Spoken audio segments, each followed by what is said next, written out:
दैहिक सौंदर्य की बात है तो आप इन स्त्री को देखिए। ये युवावस्था में अपने सौंदर्य के लिए भारत भर में विख्यात थी, किंतु आयु के आक्रमण के कारण इनकी सुंदरता स्थिर नहीं रह सकी। इनका नाम वैजयंती माला था। कुशाग्र बुद्धि की बात है तो इन जीनियस वैज्ञानिक को देखिए।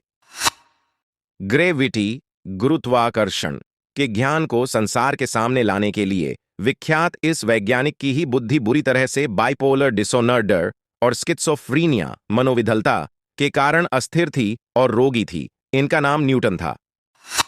भौतिक धन संपदा वैभव की बात है तो इस राजा को देखिए।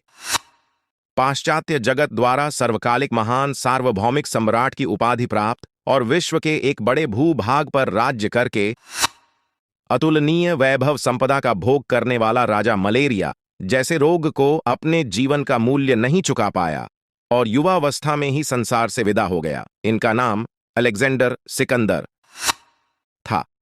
अब आप सोचेंगे कि मैंने ये 3 उदाहरण क्यों रखे आप लोगों के सामने। तो मैं बताऊं कि इन तीनों ही उदाहरणों में जो एक समानता है उसको आप लोगों के सामने प्रकट करने के लिए रखे। अस्थिरता। देखिए, ना आपकी ना ही वैजयंती माला जी का सौंदर्य चिरस्थायी रहा, ना ही न्यूटन की बुद्धि स्थिर रही और ना ही अलेक्जेंडर की धन संपदा स्थायी रही।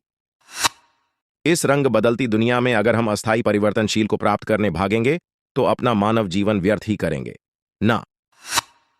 आध्यात्मिक महापुरुष रूप लावण्य या बुद्धि या साम्राज्य जैसी नित्य बदलती रहने वाली क्रियाओं द्वारा क्षणिक और परिवर्तनशील सुख प्राप्ति में क्यों कर अपना समय व्यर्थ करने लगे भला। वे महापुरुष तो उस सुख की प्राप्ति में प्रयासरत रहते हैं जिसका कभी क्षय ही ना हो और ना ही परिवर्तन हो। उसी मूल तत्व आनंद को प्राप्त करने की साधना में वे महापुरुष रहते हैं जो भूत वर्तमान भविष्य इन तीनों कालों में सदा एक जैसा रहता है और जिसकी स्थिति में कभी कोई परिवर्तन आता ही नहीं। हम जिन्हें ईश्वर, भगवान, परब्रह्म, प्रभु इन संबोधनों से व्यक्त करते हैं और शरीर में अंगूठे के आकार के बराबर जो चेतना रूप से हम सभी के हृदय में आत्मा रूप से निवास करते हैं, उन्हीं परमात्मा की प्राप्ति के लिए आध्यात्मिक जगत लालायित रहता है। स्वयं की आत्मा का उस परमात्मा में विलय कर देना ही जीवन का चरम और परम लक्ष्य रहता है उनके लिए। इसे मोक्ष कहे या निर्वाण या स्वरूप प्राप्ति या तुरीय गति, पूर्ण आनंद, पूर्ण सुख उस परब्रह्म की प्राप्ति में ही है। मेरा भी यही मानना है कि अपने पूरे मनोयोग से कर्म करे, किंतु इस परिवर्तनशील संसार में उपलब्धियों की ओर पूरा जीवन ही झोंककर स्थायी सुख की आकांक्षा करना वास्तव में व्यर्थ है, क्योंकि क्षण क्षण बदलने वाले इस संसार से स्थायी सुख की प्राप्ति कर पाना पूर्णतः असंभव है।